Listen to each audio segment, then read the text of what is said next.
जय हिंद साथियों, कैसे हो आप सभी। उम्मीद है आप सभी अच्छे होंगे और स्वस्थ होंगे। दोस्तों, आज मैं आपके लिए नेट जेआरएफ का एग्ज़ाम होता है, उसकी वैकेंसी आई है। दोस्तों, इसके रजिस्ट्रेशन स्टार्ट हो चुके हैं। दोस्तों, नेशनल टेस्टिंग एजेंसी, इसकी पूरी इन्फॉर्मेशन ये है। ठीक है दोस्तों, जो बच्चा नेट के यानी एनटीए नेट जेआरएफ के फॉर्म भरने का इच्छुक हो, उसके लिए बहुत ही अच्छी अपॉर्चुनिटी है और उनके लिए मैं संपूर्ण जानकारी लेकर आता हूँ। ठीक है दोस्तों, आप सभी को पता है यह फॉर्म स्टार्ट जो है 20/4/2024 यानी 20 अप्रैल 2024 से आपके फॉर्म स्टार्ट हो जाएंगे। ठीक, आपकी जो लास्ट डेट है 10 तारीख 5वां महीना 2024 यानी 10 मई 2024 को आपके फॉर्म की लास्ट डेट है। यानी कहने का तात्पर्य दोस्तों आपसे यही है कि आपको इसमें 20 दिन का लगभग समय दिया जाएगा फॉर्म भरने के लिए। ठीक है दोस्तों, इसमें दोस्तों आपकी जो है डेट, एग्जाम डेट और फॉर्म भरने की डेट में जो है दोस्तों कुछ करेक्शन हो सकता है, यानी आगे पीछे भी हो सकती है। ठीक है, करेक्शन की लास्ट डेट दी गई है 13 से 15 मई के बीच दी गई है। ठीक है, करेक्शन का मतलब यदि आपने फॉर्म में कोई गलती कर दी गई है तो आपको 2 दिन का समय दिया जाएगा करेक्शन सही करने के लिए। ठीक है दोस्तों, आपकी एजुकेशन क्या होनी चाहिए। दोस्तों, इसमें हम एजुकेशन के बारे में बात करेंगे। इसकी एजुकेशन की जो है बहुत सारी क्वालिफिकेशन है, वो अलग अलग आधार पर है। ठीक है दोस्तों, वैसे दोस्तों जो नॉर्मल चाहिए, आपकी मास्टर डिग्री होनी चाहिए। ठीक है, मास्टर डिग्री में 55% आपके जो है मार्क्स होने चाहिए। यानी दोस्तों मास्टर डिग्री अब किसे कहते हैं, आपके पास ग्रेजुएशन यानी 3 साल की डिग्री के बाद जो भी आप 2 साल की कोई भी कोर्स करते हैं तो उसे मास्टर डिग्री बोला जाता है। ठीक है दोस्तों, अब मास्टर डिग्री में बीटेक या आप एमटेक या आपने कोई भी 2 साल का कोर्स किया है ग्रेजुएशन करने के बाद। ठीक है दोस्तों, यह आपके लिए एक अच्छी अपॉर्चुनिटी है। और 4 साल का आपकी बैचलर डिग्री होनी अनिवार्य है। यानी आप टोटल एक 4 साल के इंटर के बाद, कुछ तो बच्चे क्या करते हैं दोस्तों, बीएड होती है, क्योंकि इंटर करने के बाद ग्रेजुएशन के बाद 2 साल की बीएड होती है और 2 साल के बाद एमए बीए। ठीक है, इस तरीके से 2-2 साल का आपका जो है ग्रेजुएशन के बाद 2 साल की जो है मास्टर डिग्री होती है, उसमें आपके 55% होने जरूरी है। ठीक है दोस्तों, और इंटर के बाद अब जो है 5 साल की भी कर दी गई है बीएड, कि उसमें बीए और बीएड दोनों मिक्स हो जाते हैं। आपको 1 साल की जो है इसमें छूट मिल जाती है। अब प्रोसीजर दोस्तों क्या है, आपकी फीस जो है जनरल के लिए 1150 रुपये आपकी फीस है, ओबीसी के लिए 600 रुपये है और एससी और एसटी के लिए 325 रुपये आपकी फीस है। ठीक है दोस्तों, अब हम एज के बारे में बात करेंगे। आपकी जो एज है 31 साल तक आप जो है इस फॉर्म को डाल सकते हैं, यानी 31 साल और आपका एज रिलैक्सेशन। यानी दोस्तों मेरा कहने का तात्पर्य आपसे यही है। अब इसमें मास्टर डिग्री मांगी गई है, तो मास्टर डिग्री में दोस्तों आप सभी को पता है 16 और 3 19 और आपके 4 यानी 2 और 2 4, यानी दोस्तों कहने का 21 साल से आपके है फॉर्म डालने स्टार्ट हो जाते हैं और आप 31 साल तक डाल सकते हैं। अब एज रिलैक्सेशन आपको अपनी कैटेगरी के आधार पर मिलेगा।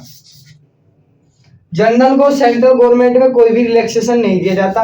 ओबीसी को दोस्तों 3 साल का और आपका एससी और एसटी को 5 साल का एज रिलैक्सेशन दिया जाता है।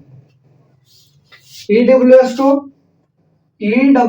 को भी दोस्तों 5 साल का 3 साल का एज रिलैक्सेशन दिया जाता है। और इसमें जो है एक एक्स सर्विसमैन भी आ सकते हैं यदि कोई थोड़ा पढ़ा लिखा हो। ठीक है, जो उसी आधार पर आपको अलग अलग अपॉर्चुनिटी जो है दी जाएगी। ठीक है दोस्तों, क्वालिफिकेशन के आधार पर। अब जो है आपका एक सबसे बड़ी चेंजिंग क्या आई है, सबसे बड़ी चेंजिंग यही है, आपका एग्जाम दोस्तों सबसे पहले क्या होता था, आपका एग्जाम ऑनलाइन होता था। नेट जेआरएफ का एग्जाम ऑनलाइन होता था। अब दोस्तों ऑनलाइन जो है खत्म कर दिया गया है। उसका मैं आपको कारण बताऊंगा क्यों खत्म करा गया है। अब जो है इसका एग्जाम ऑफलाइन होगा और ओ मार्कशीट के आधार पर आपका जो है पेपर होगा, यानी आपको इसका जो है पेपर दे दिया जाएगा। पेपर देने के बाद आपको एक ओ मार्कशीट दी जाएगी, उसमें आपको जो है गोले भरने होंगे। आपके मान का चलो 100 क्वेश्चन आए तो 100 क्वेश्चन के सामने आपको सही टिक करना होगा। सबसे पहले आपको पेपर सोल्व करना होगा, ठीक है दोस्तों। यानी अब ऑनलाइन एग्जाम क्यों करा गया, कारण जैसे कि आप सभी कुछ बच्चों के मन में यह क्वेश्चन उठ रहा होगा कि अब डिजिटल का जमाना है, डिजिटल के जमाने में होना तो ऑनलाइन चाहिए था, लेकिन ये ऑफलाइन कैसे हो गया। दोस्तों यह कारण यह है, कुछ बच्चों का अनुमान था और जैसे उनकी कुछ शिकायतें गई और उन्होंने एक मुद्दे को आधार पर देखा गया कि कंप्रहेंशन यानी आपके पैसेज और आपके बड़े थोड़े बड़े क्वेश्चन आते हैं इसमें, तो उनको पढ़ने में काफी दिक्कतों का सामना करना पड़ता था, ठीक है दोस्तों। क्योंकि स्क्रीन पे पूरा पैसेज और अनसीन पैसेज नहीं दिखाई देता पैरा, तो उसको पढ़ने में प्रॉब्लम होती थी, इसीलिए इन्होंने ऑफलाइन एग्जाम किया है, ठीक है। कुछ बच्चों को देखने में भी दिक्कत आती थी, कुछ बच्चों में जब एग्जाम देते देते काफी फोकस देना पड़ता था, यानी इस प्रॉब्लम को देखते हुए उन्होंने ऑफलाइन किया। यानी कुछ बच्चों की आई साइड वीक होती है, तो वह जैसे कंप्यूटर पर एग्जाम देते हैं तो उसमें कुछ समस्याओं का उन्हें सामना करना पड़ता है जो आंखों से संबंधित है, ठीक है। कुछ को देखने में प्रॉब्लम होती थी, कुछ की नजरें कमजोर होती थी, कुछ को दोस्तों जो है पूरा पैसेज पढ़ने में काफी प्रॉब्लम होती थी, ठीक है। इसी आधार पर उन्होंने यह एग्जाम ऑफलाइन किया गया है। ऑफलाइन एग्जाम में आप सभी को पता है ये इसी आधार पर होगा, ठीक है। अब दोस्तों आपके सेमेस्टर 8 सेमेस्टर में आपके जो है 75% अंक होने जरूरी है, ठीक है। यानी 75 अंक आपके टोटल 8 सेमेस्टर होते हैं, यानी 4 साल की जो है पोस्ट यानी मास्टर डिग्री में, ठीक है। अब इसमें जो है आपका एग्जाम 16 जून को करा दिया जाएगा, ठीक। कब कराया जाएगा, आपका एग्जाम 16 जून की लास्ट डेट दी गई है, 1 महीने के बाद।